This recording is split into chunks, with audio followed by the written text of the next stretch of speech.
ஓம் ஸ்ரீ மகாபெரிவா சரணம். மகாபெரிவா மகிமையில் இன்னைக்கு ஒரு அருமையான அனுபவம் சொல்லலான் இருக்கேன்.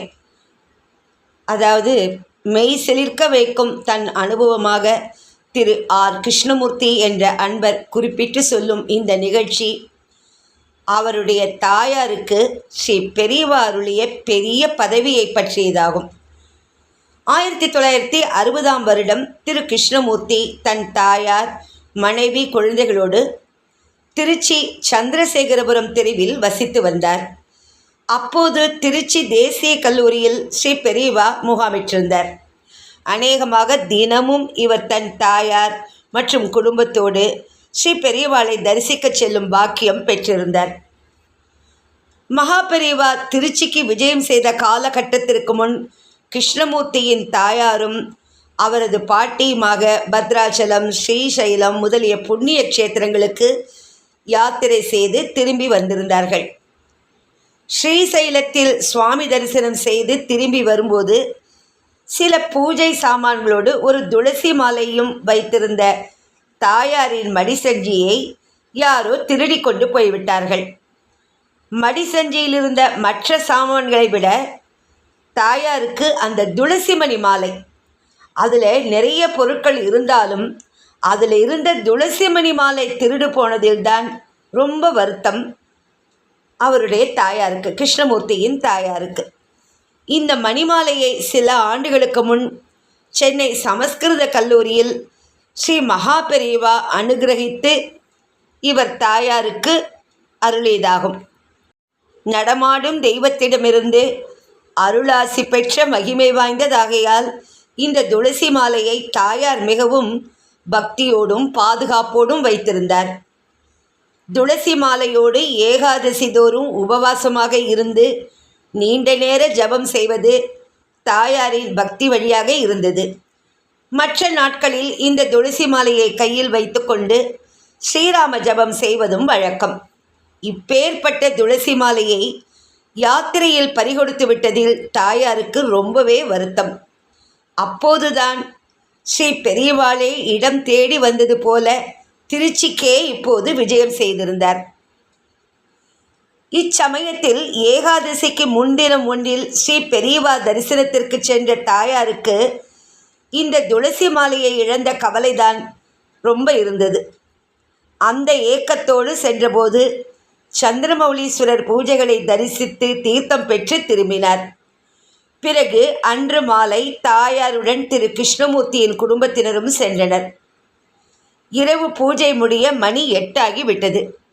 ஸ்ரீ மகாபெரிவா பூஜை மேடையிலிருந்து சிறிது தூரத்திற்கு அப்பால் அமைக்கப்பட்டிருந்த இன்னொரு மேடையில் நின்று தரிசனம் அளித்து கொண்டிருந்தார்.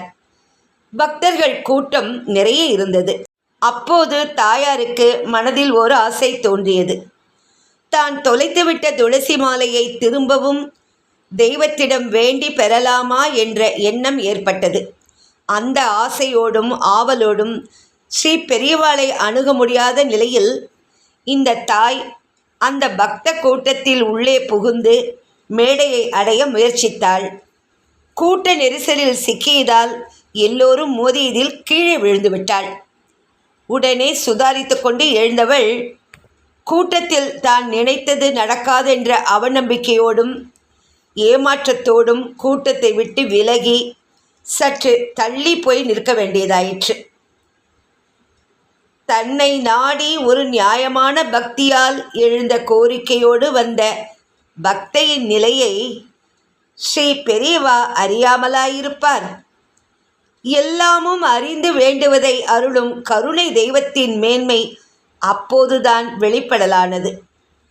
தாயார் இப்படி ஒருபுறமாக ஒதுங்கி நின்று கொண்டிருந்த சில நிமிடங்கள் ஆனதும் ஸ்ரீ பெரியவா கைங்கரியம் செய்யும் அன்பர் ஒருவர் இவர் இருந்த இடத்திற்கு விரைந்து வந்தார்.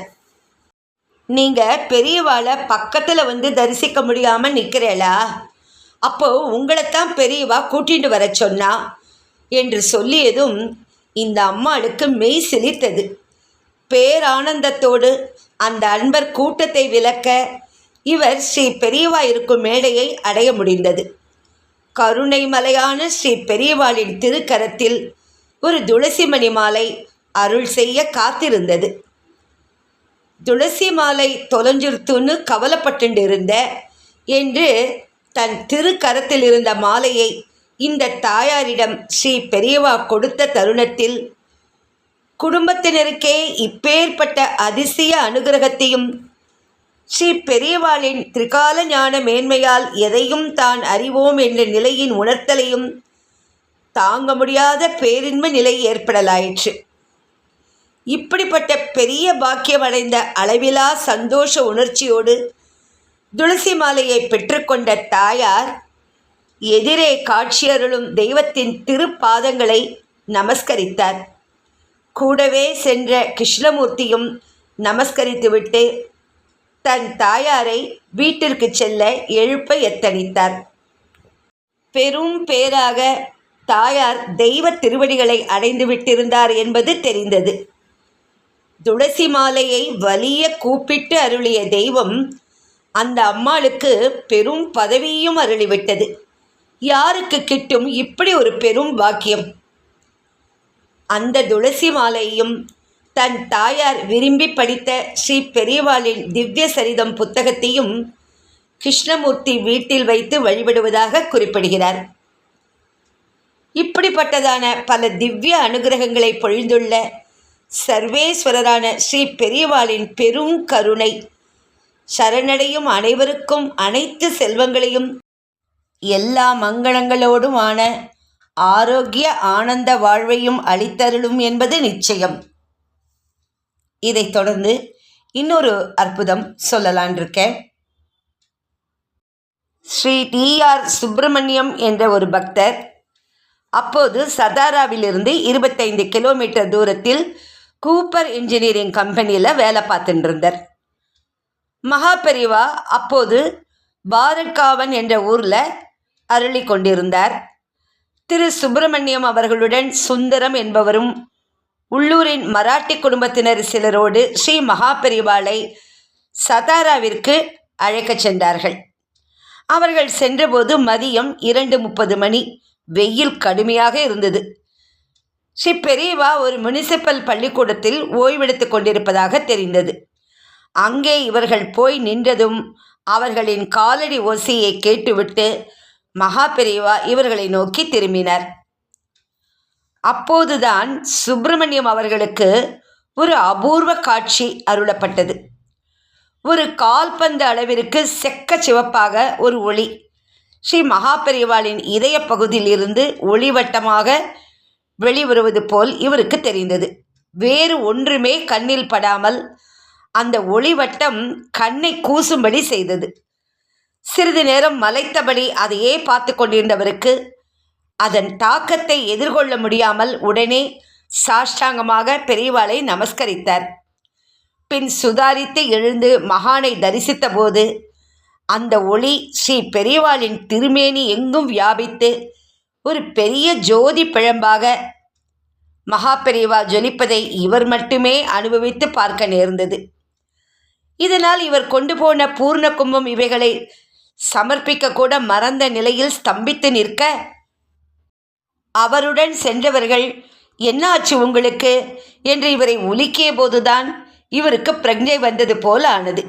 இப்படி ஒரு விசேஷமான தரிசனம் தனக்கு மட்டுமே கிடைத்ததன் காரணம் அவருடைய தந்தை வாரணாசி டி.வி. ராமச்சந்திர தீட்சிதர் ஸ்ரீமடத்துடன் பல வருடங்கள் தொடர்பு கொண்டு சேவை செய்ததன் பலனே என்கிறார் இவர்.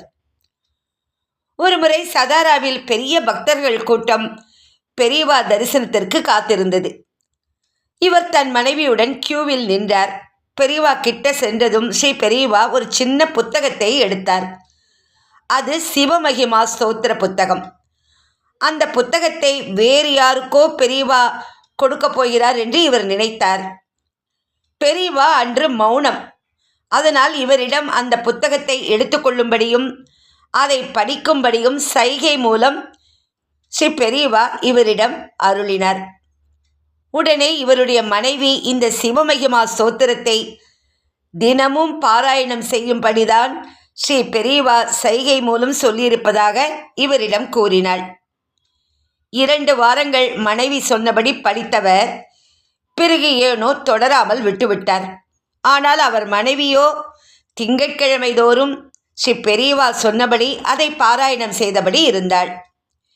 8 வருடங்கள் ஆன பின் சுப்பிரமணியம் தன் பெண்ணிற்கு வரன் தேட ஜாதகத்தை அவர் நண்பரும் ஜோசியருமான பம்பாய் கோபாலகிருஷ்ணனிடம் காட்டினார். 2 வருடங்கள் ஓடியும் ஒரு நல்ல வரனாக அமையவில்லை. உடனே ஜோசியர் ஒன்றும் புரியாதவராய் சுப்பிரமணியம் ஜாதகத்தை எடுத்து வரச் சொல்லி அதை பார்த்தார்.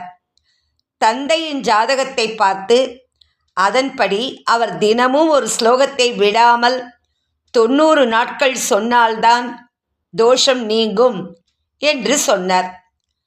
அது என்ன ஸ்லோகம்? ஆவலோடு கேட்டார் இவர்.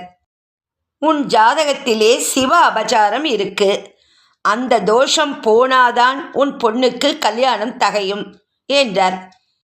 என்ன ஸ்லோகம்னு சொல்லலையே சுப்பிரமணியம் கேட்கிறார்.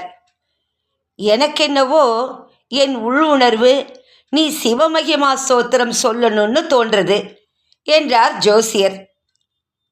8 வருடத்திற்கு முன் இவர் ஜாதகத்தை பார்க்காமலேயே முக்காலமும் அறிந்த மகான் எடுத்து கொடுத்த அதே ஸ்லோகம்.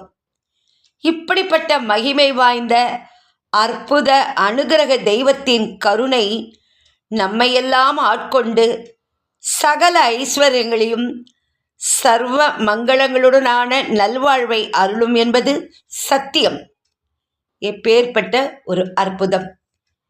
இந்த மாதிரி ஒரு ஸ்லோகத்தை இந்த ஜோசியர் இப்போ சொல்லியிருக்கிற இந்த ஸ்லோகத்தை எத்தனையோ வருஷங்கள் முன்னாடி மகாபெரிவா சொல்லிட்டா. இந்த ஸ்லோகம் சொன்னால் உன் வாழ்க்கையில் நல்லது நடக்குங்கிறத மௌனமாக இருக்கும்போதே ஜாடையிலேயே சொல்லியிருக்கா பெரியவா.